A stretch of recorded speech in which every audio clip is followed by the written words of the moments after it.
Olá, paz do Senhor, sou o pastor J.C. Silva, estou aqui para te motivar a confiar no Senhor em todo o tempo, através de uma reflexão bíblica aqui, tomando como base o que ocorreu no tempo do rei Ezequias, rei de Judá, que priorizou fazer o que era reto diante de Deus e confiar nele de forma prática e intensa.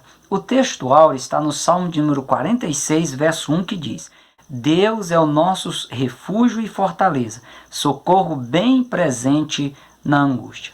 Como verdade aplicada, o bispo Abner Ferreira, ele afirma que a maior coragem se revela na crise, quando colocamos a nossa fé focada em Deus.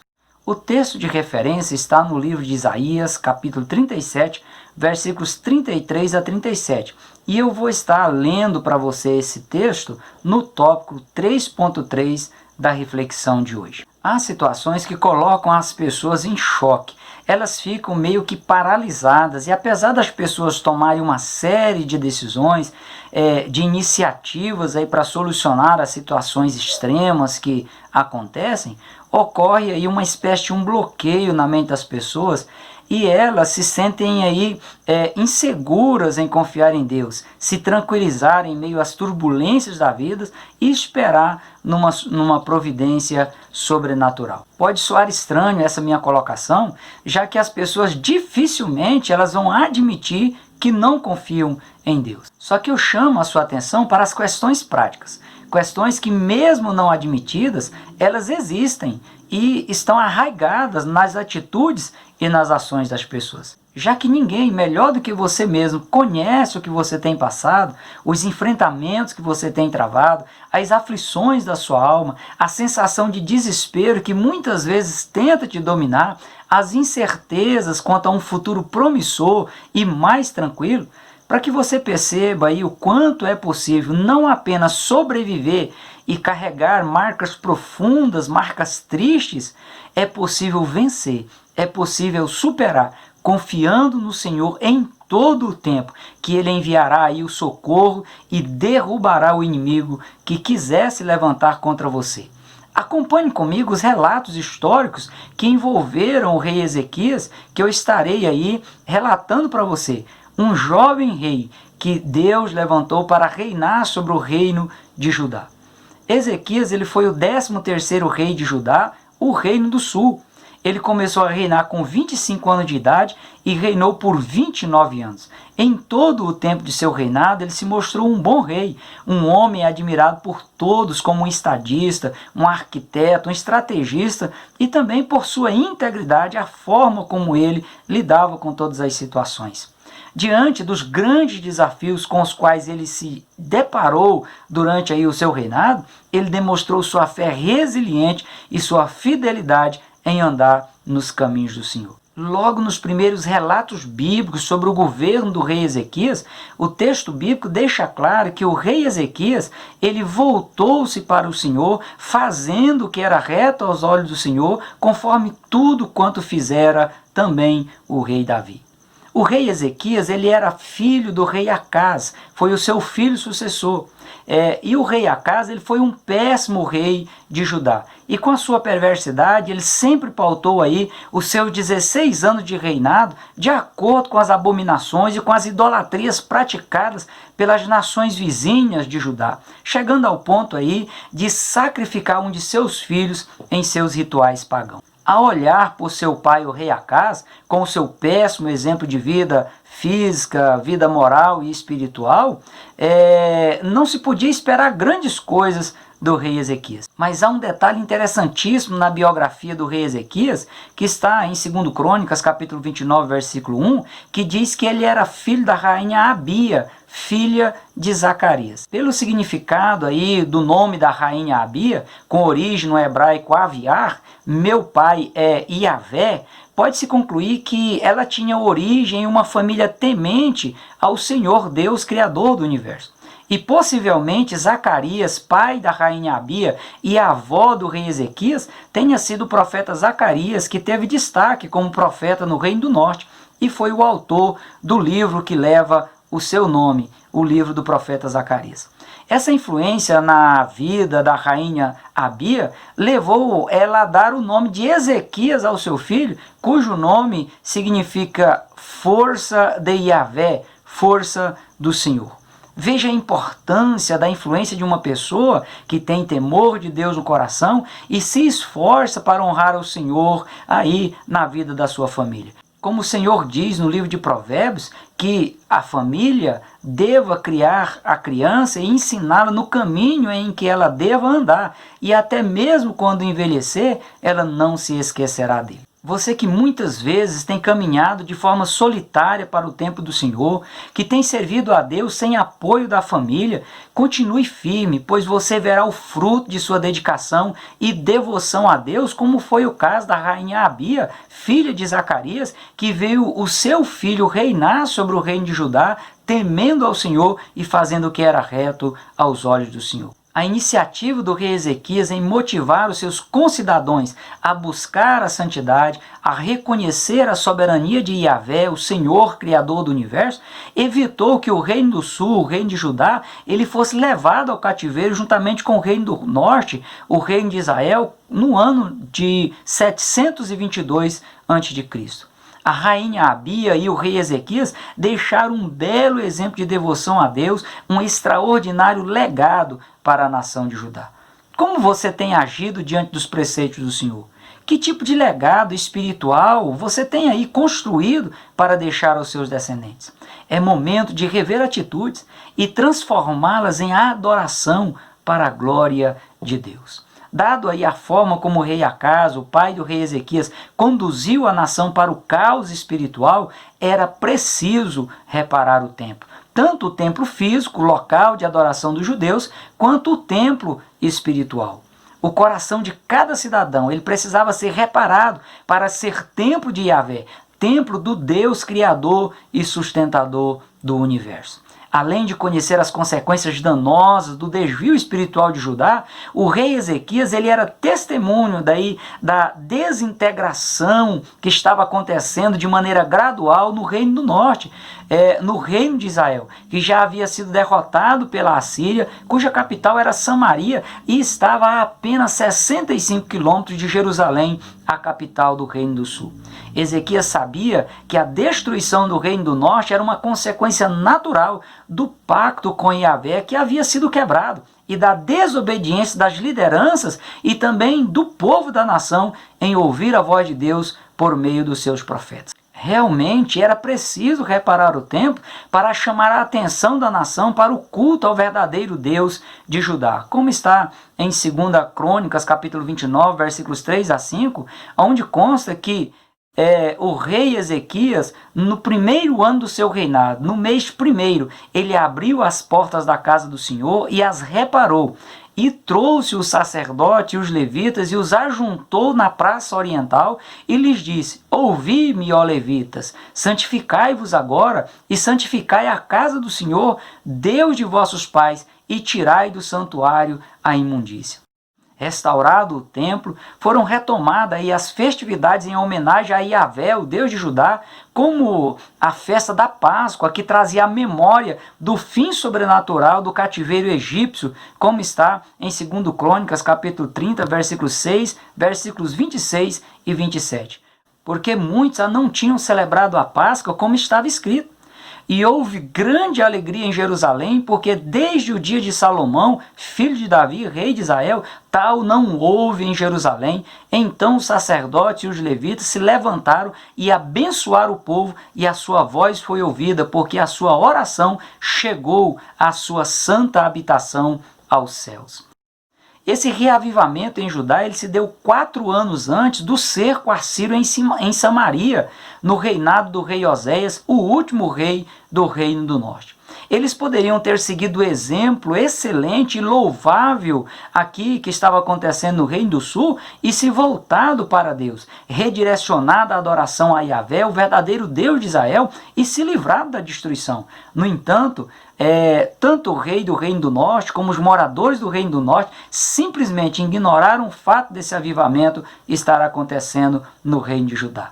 É sempre bom se observar aí o que está acontecendo à sua volta.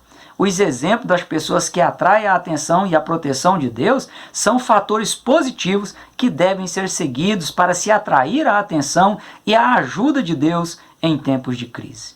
É verdade que as crises elas colocam as pessoas em situações extremamente desconfortáveis, totalmente fora de sua zona de conforto. No entanto, é uma excelente oportunidade de reflexão, de redirecionamento e de fazer ou refazer um concerto com Deus em meio às crises. O futuro dos dois reinos, o do norte e o do sul, formado aí pelas 12 tribos de Israel, estava totalmente comprometido.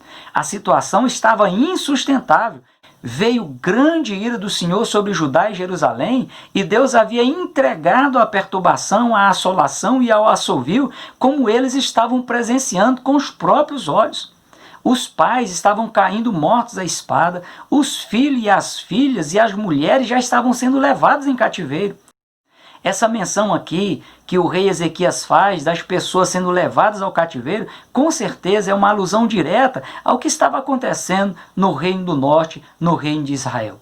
Mas ele não queria ver o mesmo acontecer em Jerusalém, local em que a situação já estava crítica, mas que caso não houvesse uma mudança de atitude positiva em relação a um novo concerto com Deus, a destruição ela se concretizaria. Diante disto, Ezequias ele diz: agora me tem vindo no coração que façamos um concerto com o Senhor Deus de Israel, para que se desvie de nós o ardor da sua ira. Agora, filhos meus, não sejais negligentes, pois o Senhor vos tem escolhido para estar diante dele, para o servirdes e para serdes seus ministros e para queimardes incensos. Todo líder, inclusive você, que é o cabeça da sua casa, que exerce uma função importante de liderança no seu trabalho e nas diferentes áreas da sociedade também na qual você está convivendo, esse papel de liderança que você exerce, todo líder, ele deve ter visão, conforme está em Gênesis capítulo 13, versículo 14. Sem visão, ninguém chega a lugar algum, porque a visão nos leva a um destino, e líder sem alvo é povo sem destino. Ser líder é ter essa chama acesa e contagiar os outros através dela. O destino dos liderados depende da visão do líder, de acordo com o que está em Neemias, capítulo 14, versículos 6 a 8. Essa é uma consideração e uma explicação que nos dá o bispo Abner Ferreira. Já pensou você chegar ao final da sua vida e perceber a triste realidade de você ter desperdiçado uma vida inteira sem cumprir o propósito para o qual você foi criado? O diferencial do rei Ezequias foi ele se preocupar em renovar a sua aliança com o Senhor, a aliança da nação com o Senhor. Que esse também seja o seu diferencial nos dias em que você está vivendo na face da terra. Enquanto o reino do sul estava reavivado, o reino do norte ele foi levado ao cativeiro no ano 722 a.C. As incertezas, a angústia, a insegurança e a opressão física e espiritual estava permeando a sociedade daquela época, assim como está permeando a sociedade nos dias de hoje. Ezequias e suas atitudes assertivas fizeram a diferença em Judá. Além aí das reformas políticas e morais, houve a purificação do templo e houve o retorno do culto a Yahvé, o verdadeiro Deus, Criador do universo. Durante aí o reinado de Acaz, pai do rei Ezequias, o sacerdócio ele tinha caído em descrédito. As portas do templo elas foram fechadas e as lâmpadas apagadas. Animados e liderados pelo rei Ezequias, os levitas reabriram o templo e em 16 dias eles conseguiram tirar toda a sujeira, purificaram o santuário, organizaram, arrumou as portas que estavam danificadas e o povo podia ter novamente acesso ao santuário para adorar o verdadeiro Deus. A sujeira ela foi levada para o ribeiro de Cedron, um vale próximo de Jerusalém, cujo significado é vale escuro. E os vasos que estavam contaminados, que foram contaminados pelo rei Acaz, eles foram santificados. Permita que o Espírito Santo de Deus, ele faça uma limpeza na sua vida. Ele limpe o teu santuário espiritual e tudo seja jogado no escuro, que você não vai ter mais nem condição de ver isso. E o próprio Deus diz que quando há arrependimento, Ele perdoa e Ele joga no mar do esquecimento. A miséria física do povo era apenas um reflexo da miséria espiritual que existia na sociedade daquela época, da negligência dos sacerdotes da época. Vamos nessa época abençoar o povo, abençoar as pessoas que estão próximas a nós, na nossa convivência, porque a miséria que eles estão passando no mundo espiritual, no mundo físico, é por causa da negligência espiritual que está acontecendo nos nossos dias. Antes de se fazer um concerto com Deus, as pessoas precisavam, na época do rei Ezequias, consertar o templo, consertar o santuário. Precisavam tomar a iniciativa de reparar tanto o santuário físico quanto o santuário espiritual das vidas dela. O mesmo tem que acontecer nos nossos dias. Ezequias honrou a Yahvé, o Criador e sustentador do universo. Ensinou o povo a agradar a Deus, e Deus ouviu o seu clamor e respondeu à sua oração. Avivamento é uma questão urgente ainda hoje. E muitas pessoas hoje estão na iminência de serem totalmente destruídas física e espiritualmente. Só um verdadeiro avivamento é que poderá reverter a situação, promover livramento e gerar direito à salvação eterna às pessoas que estão na iminência de serem destruídas. Assim como Deus havia chamado a Israel para ser uma nação diferenciada, a fim de levar a luz divina às demais nações da terra e glorificar o nome do Senhor, Deus tem um chamado especial para a sua vida, para você fazer a diferença na sua família e na sociedade na qual você está convivendo no meio dela. Você pode até imaginar que não, mas é para esse tempo de crise que a humanidade está vivendo, foi que Deus te chamou, que Deus permitiu que você nascesse, crescesse e se desenvolvesse para cumprir a missão de Deus na sua vida. Há uma missão especial de Deus para você cumprir na terra. É em momento de crise, é nesse momento que as pessoas não sabem o que fazer, de grande dificuldade, que você pode fazer a diferença na vida das pessoas. Se conduzir ainda mais para a presença de Deus e ajudar as pessoas a se aproximarem de Deus. É nessa época em que as pessoas estão contaminadas espiritualmente com as práticas pagãs e imorais, em que as pessoas estão se afastando de Deus e mergulhando na tristeza, na maldição, experimentando dores excessivas e caminhando rumo à morte física e à morte eterna. É neste momento, é nessa época que Deus quer te sustentar de pé, para você liderar um grande avivamento, assim como aconteceu nos dias do rei Ezequias. Crise é oportunidade para os sábios sobressaírem, vencerem ao se fortalecerem em Deus e na força do seu poder. Se levante, aproveite as oportunidades que Deus está lhe proporcionando. É hora de clamar como o salmista: faz-nos voltar, ó Deus, faz resplandecer o seu rosto e nós seremos salvos. O avivamento divino enviado por Deus em resposta à iniciativa do rei Ezequias fez ressurgir os grupos musicais, instrumentais, os adoradores, os oferecedores de sacrifício a Deus, e o povo surgiu com sede de ter comunhão com o Senhor. O coral no templo cantava e adorava, reproduzindo os salmos de Davi e de Asaf, e o povo rejubilava diante de Deus. Esse avivamento histórico, reconhecido como urgente pelo rei Ezequias, ele apresenta 4 pilares que eu estarei aqui refletindo com você. O primeiro pilar é o pilar do arrependimento. Essa é a necessidade mais urgente da humanidade. Cada pessoa precisa reconhecer os seus erros diante de Deus, confessá-los para que eles sejam perdoados. É a única forma de se obter perdão e misericórdia de Deus, como está em Provérbios 28, verso 13, que o que encobre as suas transgressões nunca prosperará, mas o que as confessa e deixa alcança misericórdia. Essa atitude de arrependimento foi evidenciada pela nação de Judá e precisa continuar sendo evidenciada na atitude das pessoas na atualidade. O segundo pilar é o pilar do querer a presença de Deus.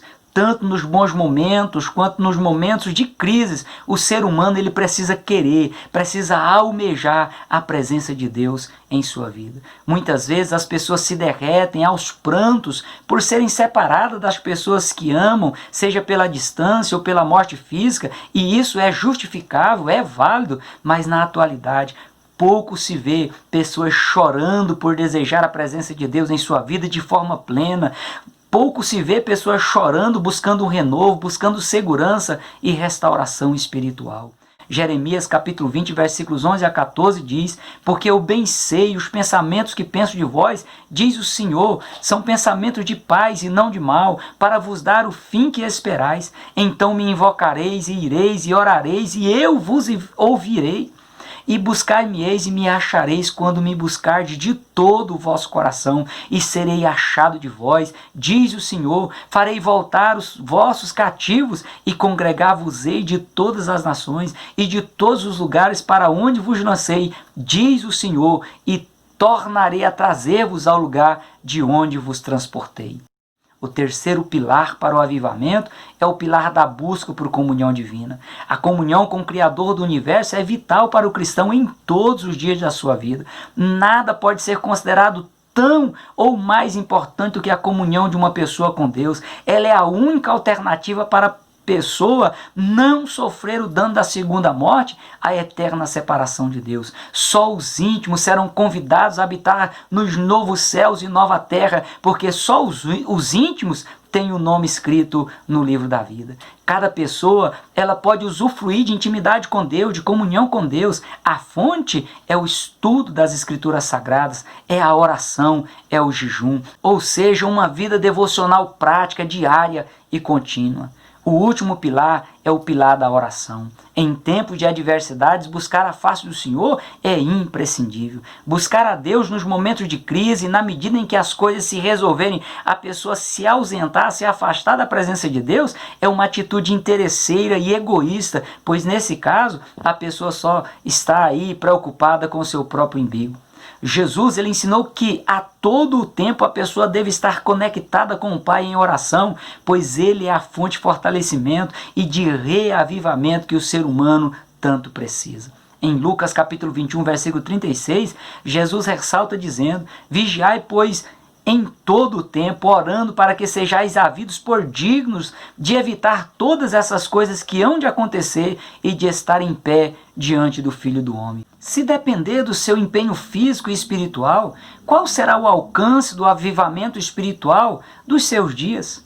Pense seriamente nisso, pois a igreja da atualidade ela precisa urgentemente reviver um novo avivamento como o que ocorreu nos dias do rei Ezequias. Já ressaltei na lição 7 da semana passada para você que mesmo depois da condução a um realinhamento à vontade de Deus, os inimigos eles podem não dar trégua e partirem para o ataque. O mesmo que ocorreu com o rei Josafá voltou a acontecer aqui nos dias do rei Ezequias. Momento em que o rei assírio ele enviou seu exército para cercar a cidade de Jerusalém, proferia aí palavras de afronta ao rei Ezequias, palavras de afrontas contra o povo de Judá e de uma forma muito insana, palavras de afronta contra o próprio Deus, o Criador do Universo. O rei Ezequias ele estimulou o povo a confiar no Senhor, pois a guerra não dependia apenas dos recursos humanos, dos soldados preparados aí para quaisquer tipos de batalha. Como parte das estratégias de afronta, de intimidação, Senaqueribe, o rei da Síria, ele enviou carta ao rei Ezequias, e o rei Ezequias pegou essas cartas e levou ao templo para pessoalmente estar apresentando as cartas ao Senhor, para orar e clamar pela intervenção divina. As afrontas do inimigo era para desestabilizar o rei, o exército e o povo. O rei Ezequias, ele entendeu que o rei Senaqueribe, ele tinha ferido a honra da nação de Judá, ferido a honra dele como rei e ferido a honra do nome de Yahvé, o Senhor Criador do Universo. Por isso foi que ele foi ao templo, ele se humilhou diante de Deus, clamando por socorro. O exército assírio era implacável e nada os havia impedido de tomar as outras cidades fortes que eram aparentemente invencíveis. A Assíria possuía um exército arrasador e que não temia desafiar tanto os reis quanto qualquer divindade daquela época. mas o rei Ezequias ele foi buscar socorro do Senhor. Por isso, da humilhação, ele foi à exaltação. Deus mandou o profeta Isaías dizer ao rei Ezequias: pelo que assim diz o Senhor acerca do rei da Assíria, não entrará nessa cidade, nem lançará nela flecha alguma, tampouco virá perante ela com escudo, ou levantará contra ela tranqueira.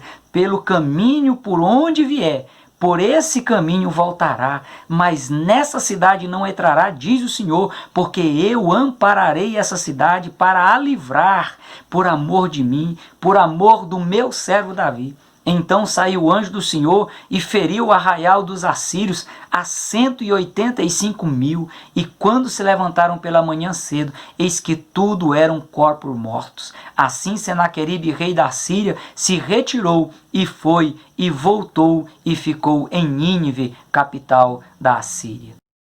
É de suma importância que cada pessoa busque o socorro divino, e para que o socorro de Deus seja efetivo na vida dessa pessoa, ela precisa produzir as virtudes do fruto do Espírito Santo de Deus na sua vida.